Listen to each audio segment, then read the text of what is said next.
महासभा सदस्य पार्टी दिनुस् फलान यता त्यता भन्यो फेरि डुलाइदिनुस् अनि नेपाल जानुभन्दा अघिल्लो दिन केही नजानुहोस् अब हजुरहरूलाई स्वागत गरेर एउटा कोरिया र जापानको एउटा चलन छ त्यो अपुरोमा सौनमा गएर नहुने सबैजना सामूहिक गरेर नुहाउन पाइन्छ लुगा खोलेर जानुपर्छ तपाईँहरू धेरै मैलो पनि हुनुहुन्छ एकताल नुहाउन जाउँ हजुर अपुरो जाउँ भन्नुहोस् सबैले जाउँ न त राम्रै हो भनेर सबैलाई नाङ्गे धार पारेर भित्र छिराउनु अनि यताको सरकारलाई केही नभन्नुहोस् अब नेपालमा बाटो घाटो बिजुली पुल यता त्यता केही गर्नु पर्दैन सरकारले केही नगर्ने यहाँ तालचा लगाइदिए भन्नुहोस् 5 वर्षका लागि खुल्दै नखुल्ने तालचा लगाइदिनुहोस् कुरो सिद्धियो जम्मा एउटा तालो अपुरो नहुने ठाउँमा 25 जना नेता भित्र केही नगर्ने टिपो लाएर बाहिर बस्ने त्यसपछि संसारभर छरिएका संसारभर रहेका ट्यालेन्टेड जति पनि नेपाली छन् तिनीहरूले गएर देश चलाउने 5 वर्षपछि निकालेर लाने अनि आनन्द भन अब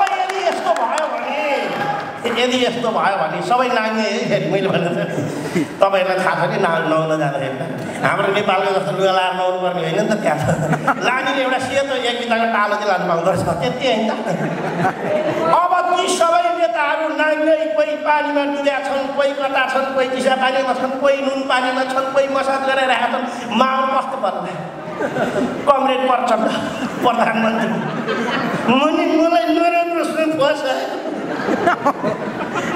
बल्ल बल्ल बनेको थियो यो कोरियाको चाहिँ यत्रो यो सङ्घ संस्थाले राम्रो कार्यक्रम गर्छ भन्दै नराम्रो सो फसाइ आफै उताबाट रामचन्द्र पौडेल हिँडेर आइरहेको हुन्छ तपाईँले त बडो खतरा देखिहाल्छ रामचन्द्र चाहिँ लुगा नलाउँदै यता रामचन्द्र तपाईँलाई पनि त्यस्तै त देखिया छ नि नराम्रो सो फसायो पुलिसकामा आएर नाङ्गिनु पऱ्यो साह्रै ठाउँमा 2-3 दिन त लाँदैन त्यही टाढामा छोपेर बसेँ अब त पानी लाग्यो त्यसकै सबै बनेको उता शेरबहादुरले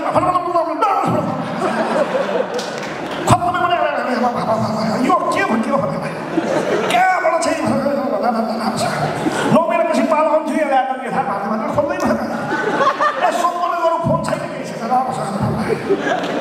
यता बाबुराम भट्टराई छेउमा कुरेर नेसौती भनेर कुरो ल्याएको कोरियाका नेपालीबाट अचम्मको कतै सम्पर्क छैन केही छैन अब नयाँ सजिलो पुरानो छैन खतम सबैलाई यता केपी हो ठिकै छ सबैका नाङ्गो शरीर देखिन्छ मलाई खुस्काको नतिजा यही हो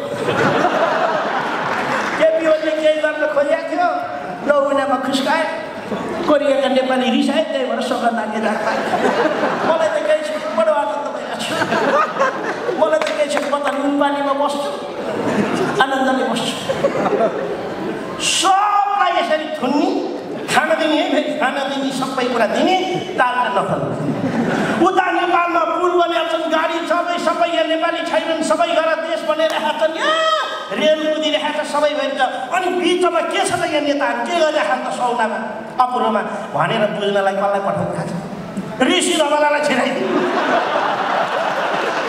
अब कल्पना गर्नुहोस् ऋषि धवला नाङ्गेभित्र छिरेर बताउनुहोस् शेरबहादुर देउवा देउवाजी तपाईँलाई पुरै नाङ्गिँदा कस्तो लागिरहेको छ बडो अचम्म लागिरहेको छ त के भन्नुहुन्छ तपाईँ के भन्नु पमान्दा लाग्छ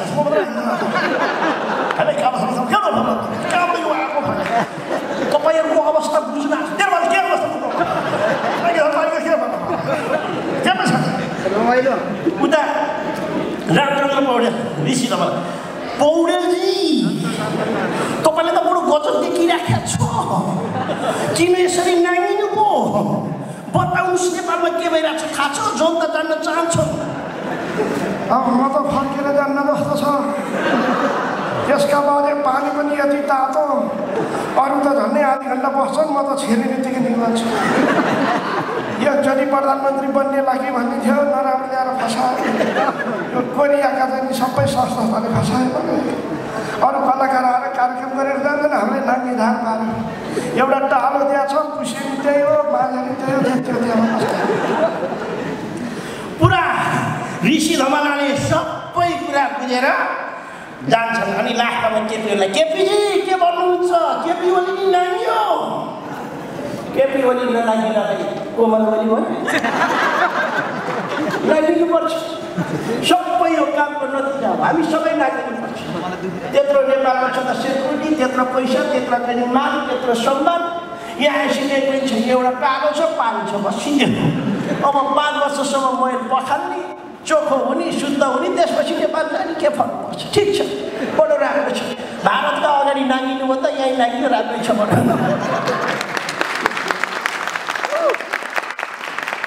कुरो गएको छ। यसो गरेर मात्रै देश बन्छ, नत्र बन्दैन मैले भनिरहनु पर्दैन। तपाईँहरू सबैले कुरा बुझिसक्नु भएको छ। हेर्नुहोस्, कोरिया जस्तो देशले यति धेरै प्रगति गरेको छ। हप्तै पछि दिनै पछि नयाँ नयाँ गाडी बन्छ। हुन्डाईदेखि लिएर कियादेखि लिएर सबै यत्रा कार बन्द रहेछन्। हाम्रो देशमा त सरकार मात्रै बन्द रहेछ। एउटा महिलाले पनि बच्चा पाउन 9 महिना लाग्छ, 10 महिना लाग्छ। तर सरकार 7-7 महिनामा परिवर्तन हुन्छ। अनि कहाँबाट देशको विकास हुन्छ? अरू देशका जनताहरू, अरू देशका उद्योगी व्यापारीहरू चन्द्रमामा जाने लाइन छ। हाम्रो देशका नेताहरू भारत जाने लाइन छ। फेरि अर्को एउटा जम्मोटोली भारततर्फ लाग्दैछ। त्यसैले मुलुक किन बनेन भन्ने कुरा तपाईँ हामीले सोच्न जरुरी छ। र यहाँ कोरियामा पनि राजनीति नछिरोस्। म सबभन्दा ठुलो कुरो यही भन्न चाहन्छु, यस्ता नाथे राजनीति नेपालमै होस्, यता नहोस्। यहाँ के पूर्व के पश्चिम,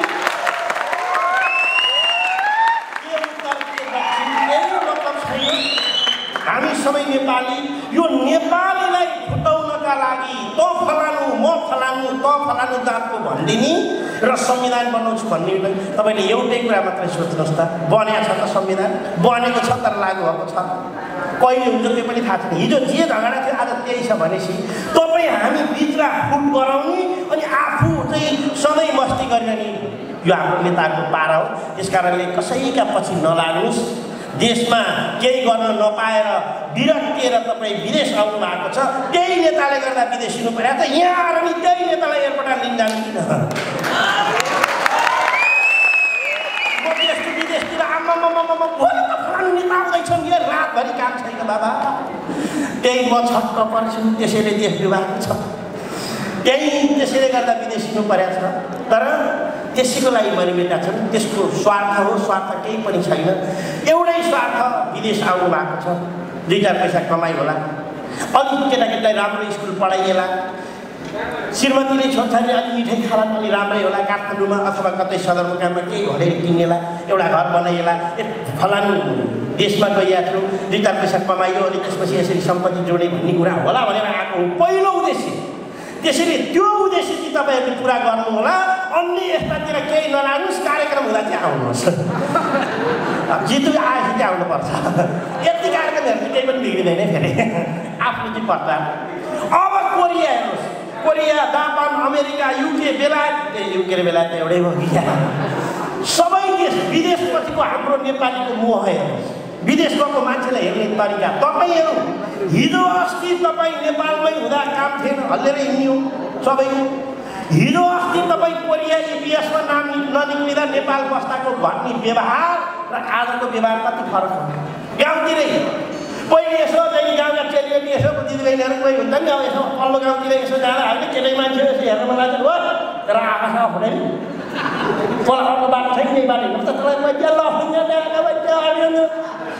ल कोरियाबाट अब फर्केर जानुहोस् त। ऊ तल हिँडेर ए बाबु कता हो आउने त कहाँ त्यो बाटो यता आउनु यसो चियासा खाउँ के छ हलक्क बढी अनि ल्याएको होइन छोरीलाई दाइ आउमा चाहिँ यसो चियासा लिएको अफर के बाँकी फरक हेर्नुहोस्। विदेश बसेको केटो भनेपछि केही पनि चाहिँदैन हामी नेपाली। हतार यस्तो हुन्छ केटो चाहिँ विदेशको जापान, कोरिया, अमेरिका, बेलायततिर, युरोपतिर बस्ने छ भने केटाकेटीको कुरा गर्न गएको छ भने अब उताको केटो नेपालको भनेपछि त के खान्छ, कहाँ जान्छ, कति पढ्या हो, के काम गर्छ, पानी बेहोरा कस्तो आमामामा कुरा नगर्छ दिँदैन। विदेशको केटो कोरियाबाट आएको भनिसकेपछि त केही छैन, कुरा छिनौँ। छोरी चाहिँ भन्दा आमा एक्साइटेड कुरा छिनौँ। पछि छोरी आएपछि मलाई घुम्नु बनाउँछ भने कुरा छिनौँ कि यतिको केटो कुम्किला छिटो छिटो। अनि विदेशबाट गएपछि केही कुरा पनि पाउँदैनन् फेरि। अब हेर्नुहोस् कुरा के छ, विदेश बसेको केटो यसो अब त्यहाँ कार्यक्रम सार्क्रम हुँदाखेरि राति जाने गर्ने खाने गर्ने मजाले यसो ड्रिङ्क्स चाहिँ गर्छ है, फेरि त्यसो केही भन्न पाउनुहुन्न नि तपाईँले। विदेश बसेको केटो रक्सी त खान्छ नि, खान्छ। कोरिया बसेका मान्छेले रक्सी नखाएर के दैनिक खान्छ त हुन्छ। पछि हाम्रो नानीले नि खाइदिन्छ नि, के फरक पर्छ र ल। ल हामी नेपालका केटाले रक्सी खान्छ नि, यस्ता जडेला छोडिदिन्छु भन्छ। अनि अरू थाहा छैन, बाहिर बस्या हो यसो अब कहिले काहीँ कामसाम नहुँदाखेरि यताउता जाने, क्यासिनो जाने गर्ने, तासा खेल्ने गर्छ है, यो बानी चाहिँ खेल्छन्। कोरिया बसेका मान्छेले तास खेल्ने के डोजिलो खेल्छन् त। हुनुको कुरा छैन, अरू हुनु कुरा छिनिहाल्नु परेको छ। अझ कति अझ बाहिर जापानतिर यताउता गरेर अब हेर्नुहोस् है, फेरि अर्को कुरा नाग्दैनौँ नि त, केटो जापान बस्या हो। तर एउटा कुरा के छ, त्यहाँ जापानको बिहारको लागि यसो कागजपत्र मिलाउनका लागि बाध्यता परेर एउटा जापानिज केटीसँग बिहा गरे हो नि। यो सेकेन्ड म्यारेज हो, तपाईँको छोरीले अहिले दोस्रो बिहा गर्न आएको, पहिलो बिहा गरेको छ, उता पनि श्रीमती छ नि, फेरि भन्दा पनि खुसी हुन्छन्। एउटा महिनालाई सौदा भनेपछि कति रिस उठ्छ, तर विदेशको बुवाले सौदा रिस उठ्दैन। हुन्छ त के फरक पर्छ त, जापानिज सौदा भएर के भयो त, हाम्रो नानी मिलेर बसिहाल्छौँ। अब झगडा पर्छ भने उसले जापानिज बोल्छ, एउटै नेपालीमा बोल्छ नि, झन् झगडै पर्दैन, केही बुझ्न नि पर्दैन। हुन्छ कुरा छिनो, कुरा छिनो भन्दा अर्थ हुँदैन। भनेपछि त्यति मोह छ। स्कुलमा केटाकेटीलाई नेपालमा केटाकेटीलाई नेपालमै बसेकाले पढाउनु त एक दिन स्कुलको फी तिर्न ढिला भयो भने हो तेरो बाबा फी तिर्दैन न, भोलि पैसा लिएर आउने भने जाँच हुँदैन नि, फेरि इक्जाम हुँदैन गर भन्ने तेरो बाबा फोन गरेर थाहा हो खरब फी तिर्न आउनु छैन हुँदैन। ल यहाँ जापान र कोरियामा भएका छोराछोरी पढाउनु त मास्टरी दादा के छ, दादा कहाँ हुन्छ, दादा कोरियामा हुन्छ। ए ल ठिक छ, पैसा पर्दैन पछि के हुन्छ।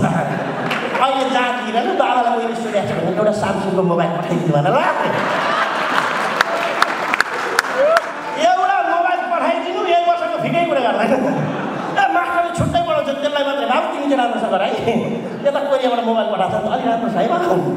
हेर्नुहोस् विदेशको मुख हामी सबैलाई, कारण के देशमा केही नभए देश बिग्रिनु हाम्रा नेपाली विदेशको सबैभन्दा पीडाको कुरा हो। हरेकचोटि एयरपोर्ट आउँदा सबै नेपाली झोला बोकेर बाहिर गएको देख्दा साह्रै दुःख लाग्छ। तर त्यहीँभित्र मलाई चाहिँ किन खुसी लाग्छ भने यिनीहरूले कार्यक्रम गर्छन्, मलाई बोलाइहाल्छन्। त्यसकारण यो पीडामा पनि खुसी छ। यो 7 समुद्र पारीको यति सम्पन्न यति राम्रो देश कोरियामा तपाईँहरू आउनुभयो र संयोगले हामी आउन पायौँ। बारम्बार आएर नेपाल पनि बारम्बार आउन पाइरहेको छ। यो गुण तपाईँहरूलाई हामी यस्तै कार्यक्रम गरेर दिनेछौँ। तपाईँहरू सबैको उन्नति होस्, भलो होस्, शुभ होस्, एकदम आँटेको कुरा पुगोस्, सोचेको कुरा पुगोस्, कमाएको पैसा जोगियोस् र नेपाल पुगोस्। कोही पैसा यतै बस्ने, कोही पैसा फेरि फिलिपिनतिर, कोही पैसा चाइनातिर जिल्नु जान्छ कि मैले भन्न खोजेको कुरो बुझ्नु होला, लामो कुरो किन गरिरहनु पर्यो।